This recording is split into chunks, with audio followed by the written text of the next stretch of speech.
Hello, ನಮಸ್ಕಾರ ಸ್ನೇಹಿತರೆ. ನಾವಿವತ್ತು ಹಾಸನದ ಶ್ರೀ ಹಾಸನಾಂಬೆಯ ಜಾತ್ರಾ ಮಹೋತ್ಸವವನ್ನು ನೋಡೋಕ್ಕೆ ಹೋಗ್ತಾ ಇದ್ದೀವಿ. ಬನ್ನಿ, ಯಾವ ರೀತಿ ಬಸ್ ಫೆಸಿಲಿಟಿ ಯೂಸ್ ಮಾಡಿಕೊಂಡು ಹಾಸನಾಂಬೆಯ ದರ್ಶನವನ್ನು ಪಡಿತೀವಿ ಅಂತ ನೋಡೋಣ.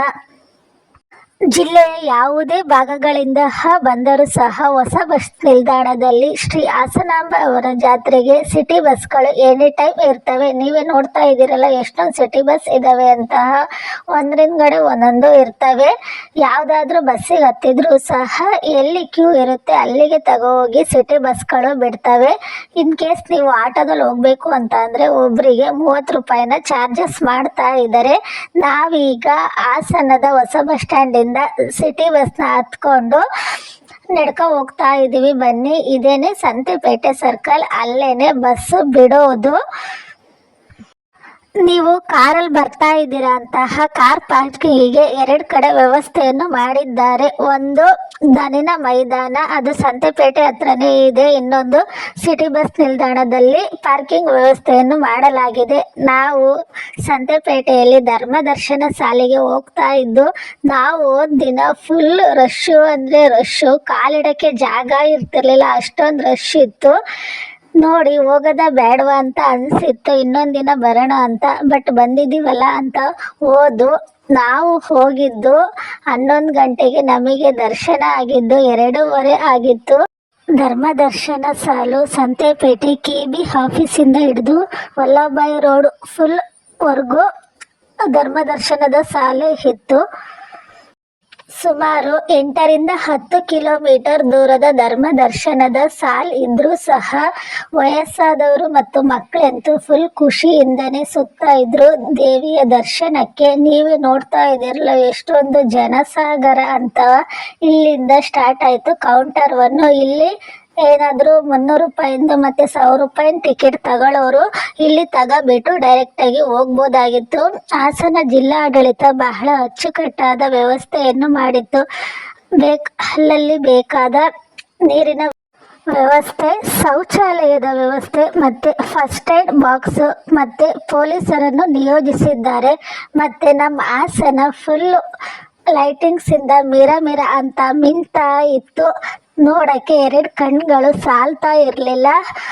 ಫೈನಲಿ ಧರ್ಮ ದರ್ಶನದ ಪ್ರವೇಶ ದ್ವಾರವನ್ನು ನಾವು ಎಂಟ್ರಿ ಆಗ್ತಾ ಇದ್ದೀವಿ. ಇದು ಸಂತೆಪೇಟೆ ಸರ್ಕಲ್ಗೆ ಬಂದಿರೋದು. ಆಲ್ರೆಡಿ ನಾವು ಬಂದಾಗ 12:15 ಆಗಿತ್ತು. 11 ಗಂಟೆಗೆ ನಿಂತಿದ್ದವರು 12:15ಗೆ ಇಲ್ಲಿ ಗಂಟ ಬಂದಿದ್ದೀವಿ. ನೀವೇ ಯೋಚನೆ ಮಾಡಿ ಅಲ್ಲಿಗೆ ಬರೋ ಹೊತ್ತಿಗೆ ಎಷ್ಟೊಂದು ರಶ್ ಇತ್ತು ಅಂತ. ಈಗ ವಲ್ಲಭಾಯ್ ರೋಡಿಗೆ ಎಂಟ್ರಿ ಆಗಿರೋದು. ಇನ್ನೂ 2 ಅವರ್ ವೆಯ್ಟ್ ಮಾಡಬೇಕು ಗಾಯ್ಸ್, ದೇವರ ದರ್ಶನ ಮಾಡಬೇಕು ಅಂತ ಅಂದ್ರೆ. ನೀವು ಸುತ್ಕೊಂಡು ಹೋಗ್ಬೇಕಾದ್ರೆ ನೋಡ್ಕೊಂಡು ಹೋಗಿ ಯಾಕೆ ಅಂತ ಅಂದರೆ ಅಲ್ಲಿ ಸೈಡಲ್ಲಿ ಹಾಕಿದ್ರಲ್ಲ ರಾಡು, ಕಾಲಿಗೆ ಟಚ್ ಆಗಿ ಸ್ವಲ್ಪ ಜನಕ್ಕೆ ಗಾಯ ಆಗ್ತಾ ಇತ್ತು. ಖುಷಿಲಿ ಅಲ್ಲಿ ಫಸ್ಟ್ ಏಡ್ ಬಾಕ್ಸ್ ಅಲ್ಲೇ ಇರ್ತಾ ಇತ್ತು. ಆದರೂ ನಮ್ಮ ಎಚ್ಚರಿಕೆಯಲ್ಲಿ ನಾವು ಹೋಗ್ತಾ ಇರಬೇಕು. ಫೈನಲಿ ನಾವು ದೇವಸ್ಥಾನದ ಎಂಟ್ರೆನ್ಸ್ನ ರೀಚ್ ಆದ್ವಿ. ದೇವಸ್ಥಾನದ ಒಳಗಡೆ ಈ ಥರ ಕಳಸದ ಅಲಂಕಾರವನ್ನು ಮಾಡಿದ್ರು, ತುಂಬಾ ಅದ್ಭುತವಾಗಿತ್ತು. ಮತ್ತು ಇದೇನೆ ಶ್ರೀ ಹಾಸನಾಂಬ ದೇವಿಯವರ ಹೊರಾಂಗಣ ಮತ್ತು ಫ್ರಂಟಲ್ಲಿ ಇರೋದು. ಹೂವಿನ ಅಲಂಕಾರ ನೋಡಿ ಎಷ್ಟು ಚೆನ್ನಾಗಿದೆ ಮತ್ತು ಯಾವ ರೀತಿ ಕಂಗೊಳಿಸ್ತಾ ಇದೆ ಅಂತ. ಒಳಗಡೆ ಫೋಟೋ ತೆಗಿಯೋಂಗಿಲ್ಲ, ತೆಗಿಬೋದು ಅಂತ ಏನಾದರೂ ಅಂದರೆ ತೆಗೆದು ತೋರಿಸ್ತೀನಿ. ಅಲ್ಲಿ ಫುಲ್ ರಶ್ ಇತ್ತು. ಆ ರಶ್ ಒಳಗಡೆ ನನಗೆ ಅಮ್ಮನವರ ಫೋಟೋವನ್ನು ತೆಗಿಯೋಕ್ಕಾಗಲಿಲ್ಲ. ಹೆಂಗೋ ದರ್ಶನ ಸಿಕ್ತು. 2 ಅಥವಾ 3 ಸೆಕೆಂಡಲ್ಲಿ ದರ್ಶನ ಮಾಡಿಕೊಂಡು ಹೊರಗಡೆ ಬಂದ್ವಿ. ದರ್ಶನ ಮಾಡಿಕೊಂಡು ಹೊರಗಡೆ ಬಂದಾಗ ಓಂ ಮತ್ತು ತಬಲ ಮತ್ತು ಕಳಸದ ಅಲಂಕಾರ ಮತ್ತು ಈ ರೀತಿ ಹೂವಿನ ಅಲಂಕಾರ ಎಲ್ಲ ತುಂಬಾ ಅದ್ಭುತವಾಗಿ ಚೆನ್ನಾಗಿ ಮಾಡಿದರು. ಎಷ್ಟು ಚೆಂದಾಗಿದೆ ಅಂತ ನೀವೇ ನೋಡಿ. ಇದೇನೆ ಹೊರಗಡೆಯಿಂದ ಹಾಸನಾಂಬ ದೇವಸ್ಥಾನ. ಮತ್ತು ಇದು ಹೊರಗಡೆ ಹೋಗುವ ದಾರಿ. ಹೊರಗಡೆ ಹೋಗ್ಬೇಕಾದ್ರೆ ಪ್ರಸಾದ ಏನಾದ್ರು ತಗೊಳ್ಳೋದಿದ್ರೆ ತಗೋಬೋದು, ಲಾಡು ಪ್ರಸಾದ. ಹಾಗೆ ನೀವು ಮುಂದೆ ಬಂದರೆ ಪ್ರಸಾದ ಕೊಡ್ತಾ ಇರ್ತಾರೆ. ಪ್ರತಿನಿತ್ಯ 24x7 ಭಕ್ತಾದಿಗಳಿಗೆ ಅಂತಾನೆ ಪ್ರಸಾದ ಕೊಡ್ತಾ ಇರ್ತಾರೆ. ದಿನಕ್ಕೆ ಒಂದೊಂದು ಪ್ರಸಾದವಿರುತ್ತೆ. ನಾವು ದಿನ ಇವತ್ತು ಪೊಂಗಲ್ ಇತ್ತು, ನಮಗೆ ಪೊಂಗಲ್ ಪ್ರಸಾದ ಸಿಕ್ತು. ಪ್ರಸಾದ ಪಡೆಯೋಕ್ಕಿಂತ ಫಸ್ಟ್ ಅಲ್ಲೊಂದು ಚೀಟಿ ಕೊಡ್ತಾರೆ, ಅದಕ್ಕೆ ಯಾವುದೇ ರೀತಿ ಚಾರ್ಜಸ್ ಇರೋದಿಲ್ಲ. ಆ ಚೀಟಿ ತಗೊಂಡ್ಬಿಟ್ಟು ಪ್ರಸಾದನ ತಗೋಬೇಕು. ನಾವು ಪ್ರಸಾದ ಎಲ್ಲ ತಿಂದು ಹೊರಗಡೆ ಎಕ್ಸಿಟ್ ಆಗಿಬಿಟ್ಟು ಅಲ್ಲಿ ಆಟದ ಸಾಮಾನು ಮತ್ತು ಕ್ಲಿಪ್ಸು, ಮನೆಗೆ ಏನೇನು ಬೇಕು ಆ ಐಟಮ್ಸ್ ಎಲ್ಲ ಇದ್ದು ಅದರಲ್ಲಿ ಏನೇನು ಬೇಕು ತಗೋಬಿಟ್ಟು ಮನೆ ಕಡೆಗೆ ಬಂದ್ವಿ. ಮಕ್ಳಿಗೆ ಬೇಕಾಗಿದ್ದ ಬಲೂನ್ಸು, ಆಟದ ಸಾಮಾನು ಮತ್ತು ಬೇರೆ ಆಟ ಆಡೋ ವಸ್ತುಗಳೆಲ್ಲ ಚೆನ್ನಾಗಿದ್ದು. ಮತ್ತು ಯಾಕಪ್ಪ ಇಷ್ಟೊಂದು ರಶ್ಶು ಅಂತ ಅಂದರೆ, ವರ್ಷದಲ್ಲಿ ಅದು ದೀಪಾವಳಿ ಟೈಮಲ್ಲಿ ಮಾತ್ರ 12ರಿಂದ 13 ದಿನಗಳ ಬಾಗಿಲು ತೆಗೆದು ತಾಯಿಯ ದರ್ಶನವನ್ನು ನೀಡುತ್ತಾರೆ. ಅದಕ್ಕೋಸ್ಕರನೇ ಈ ರೀತಿ ರಶ್ ಆಗುವುದು. ದೀಪಾವಳಿ ಹಬ್ಬದ ದಿನ ಶ್ರೀ ಸಿದ್ದೇಶ್ವರರವರ ಜಾತ್ರಾ ಮಹೋತ್ಸವವಿದ್ದು ಕೆಂಡವನ್ನು ಏರ್ಪಡಿಸಿರುತ್ತಾರೆ. ಮತ್ತು ಫುಲ್ ನೈಟ್ ಎಲ್ಲ ಜಾತ್ರೆ ಇರುತ್ತೆ, ಮೆರವಣಿಗೆ, ಅದನ್ನು ನೋಡಿ ಕಣ್ ತುಂಬ್ಕೋಬಹುದು. ದೀಪಾವಳಿ ಹಬ್ಬ ಆಗಿ ಮಾರನೆಯ ದಿನ ಬಾಗಿಲನ್ನು ಕ್ಲೋಸ್ ಮಾಡುತ್ತಾರೆ. ಹಾಸನಾಂಬೆ ತಾಯಿಯ ವಿಶೇಷವೆಂದರೆ ಹಿಂದಿನ ವರ್ಷ ಹಚ್ಚಿದ ದೀಪ, ದೇವರಿಗೆ ಮಾಡಿದ ನೈವೇದ್ಯ ಅನ್ನ ಹಾಗೂ ದೇವರಿಗೆ ಮಡಿಸಿದ ಹೂವು ಯಾವುದೂ ಸಹ ಏನೂ ಆಗದೆ ತಾಜಾವಾಗಿಯೇ ಇರುತ್ತದೆ. ಇದರಿಂದ ಜನರು ಮೂಲೆ ಮೂಲೆಯಿಂದ ಬಂದು ತಾಯಿಯ ದರ್ಶನವನ್ನು ಪಡೆಯುತ್ತಾರೆ.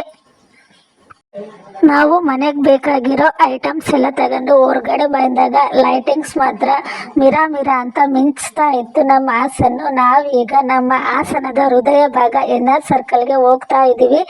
NR ಸರ್ಕಲಲ್ಲಿ ಯಾವ ರೀತಿ ಲೈಟಿಂಗ್ಸ್ ಅರೇಂಜ್ಮೆಂಟ್ ಇದೆ ಅಂತ ನೋಡಿ ತುಂಬಾ ಚೆನ್ನಾಗಿತ್ತು. ಇದು ತಿರುಪತಿದು. ಇದನ್ನು NR ಸರ್ಕಲ್ಲೇ ಹಾಕಿದ್ರು, ಹಳೆ ಬಸ್ ಸ್ಟ್ಯಾಂಡಿಗೆ ಹೋಗೋ ರೋಡ್ ಕಡೆನೆ. ತುಂಬಾ ಚೆನ್ನಾಗಿತ್ತು. ಇದು ಸಂತೆಪೇಟೆಗೆ ಹೋಗೋ ರೋಡ್ ಕಡೆ ಇರೋದು. ತುಂಬಾ ಅದ್ಭುತವಾಗಿ ಚೆನ್ನಾಗಿತ್ತು.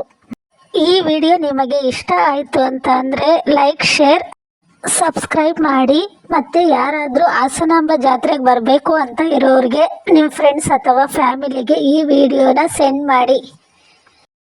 ಮತ್ತೆ ರಿಟರ್ನು ನಿಮ್ಮ ಊರಿಗೆ ಹೋಗಬೇಕು ಅಂತ ಅಂದರೆ NR ಸರ್ಕಲಿಂದ ಸೀದಾ ಡೈರೆಕ್ಟಾಗಿ ಹೊಸ ಬಸ್ ಸ್ಟ್ಯಾಂಡಿಗೆ ನಡ್ಕೊ ಹೋಗ್ಬೋದು. ಅಥವಾ ನೀವು ಸಂತೆಪೇಟೆಯಲ್ಲಿ ಧರ್ಮದರ್ಶನ ಸಾಲಲ್ಲಿ ಹೋಗಿರ್ತೀರಲ್ಲ ಅಥವಾ ಟಿಕೆಟ್ ತಗೊಂಡಿರ್ತೀರಲ್ಲ, ಅಲ್ಲಿಗೆ ಬಂದರೆ ಸಿಟಿ ಬಸ್ ಇರುತ್ತೆ. ಅಲ್ಲಿಂದ ಡೈರೆಕ್ಟಾಗಿ ಹೊಸ ಬಸ್ ಸ್ಟ್ಯಾಂಡಿಗೆ ಹೋಗ್ಬೋದು. ನೀವು ದರ್ಶನಕ್ಕೆ ಬರಬೇಕಾದ್ರೆ ಕಾರಲ್ಲಿ ಬಂದಿದ್ದರೆ ಚಪ್ಪಲಿನ ದಯವಿಟ್ಟು ಕಾರಲ್ಲೇ ಬಿಟ್ಟು ಬನ್ನಿ. ಇಲ್ಲ ಅಂತ ಅಂದರೆ ಅಲ್ಲಿ ಸ್ಲಿಪ್ಪರು ಕಳೆದೋಗೋ ಚಾನ್ಸಸ್ ಜಾಸ್ತಿ ಇದೆ. ಮತ್ತೆ ಚಪ್ಪಲಿನ ಹುಡಿಕೊಂಡು ದರ್ಶನ ಆದಮೇಲೆ ಮತ್ತೆ ಅದೇ ಜಾಗಕ್ಕೆ ಬರಬೇಕಾಗಿರುತ್ತೆ. ಆದಷ್ಟು ನಿಮ್ಮ ಕಾರ್ಗಳಲ್ಲೇ ಬಿಟ್ಟು ಬನ್ನಿ. ಈ ಸಲ ಮ್ಯಾನೇಜ್ಮೆಂಟ್ ಎಲ್ಲ ಬಹಳ ಚೆನ್ನಾಗಿತ್ತು. ಲೈನಲ್ಲಿ ಹೋಗ್ಬೇಕಾದ್ರೆ ಶೌಚಾಲಯ, ಕುಡಿಯೋಕೆ ನೀರು ಮತ್ತು ಅಲ್ಲಲ್ಲಿ ಫ್ಯಾನ್ಗಳು, ಮತ್ತು ಯಾರಿಗಾದರೂ ಸುಸ್ತಾಯಿತು ಅಂತ ಅಂದರೆ ಗ್ಲುಕೋಸ್ ಪೌಡ್ರು ಮತ್ತು ಫಸ್ಟ್ ಏಡ್ ಬ್ಯಾಗ್ಸು ಎಲ್ಲ ಲೈನಲ್ಲೇ ಇಟ್ಕೊಂಡು ಚೆನ್ನಾಗಿ ಟ್ರೀಟ್ ಮಾಡ್ತಾಯಿದ್ರು. ಅದೊಂದು ಚೆನ್ನಾಗಿ ಇಷ್ಟ ಆಯಿತು. ಮ್ಯಾನೇಜ್ಮೆಂಟ್ ಎಲ್ಲ ಚೆನ್ನಾಗಿ ಮಾಡಿದ್ದಾರೆ. ಹಿಂದಿನ ವರ್ಷಕ್ಕೆಲ್ಲ ಹೋಲಿಸಿದ್ರೆ ಆದಷ್ಟು ಬೇಗ ಬಂದು ದರ್ಶನ ಮಾಡ್ಕೊಳ್ಳಿ ಅಂತ ಹೇಳ್ತೀನಿ. ಈಗ ಯಾವ ಟೈಮಲ್ಲಿ ಬಂದರೂ ರಶ್ ಇರುತ್ತೆ. ನಾವೇ ರಾತ್ರಿ 11 ಗಂಟೆಲಿ ಹೋಗಿ 3 ಗಂಟೆ ಆಗಿತ್ತು ಹೊರಗಡೆ ಬರೋವಷ್ಟರಲ್ಲಿ. ಈ ವರ್ಷ ದೇವಸ್ಥಾನ ಓಪನ್ ಆಗಿರುವುದು 9/10/2025 ಗುರುವಾರ. ಆದರೆ ಸಾರ್ವಜನಿಕರಿಗೆ ದರ್ಶನ ಸಿಗುತ್ತಿರುವುದು 10/10/2025 ಶುಕ್ರವಾರದಿಂದ 22/10/2025 ಬುಧವಾರದವರೆಗೆ ಸಾರ್ವಜನಿಕ ದರ್ಶನವಿದ್ದು, ಗುರುವಾರ ಅಂದರೆ 23/10/2025 ಗುರುವಾರ ಮಧ್ಯಾಹ್ನ ಬಾಗಿಲನ್ನು ಹಾಕಿದರೆ ತೆಗೆಯುವುದು ಇನ್ನು ಮುಂದಿನ ವರ್ಷವೇ.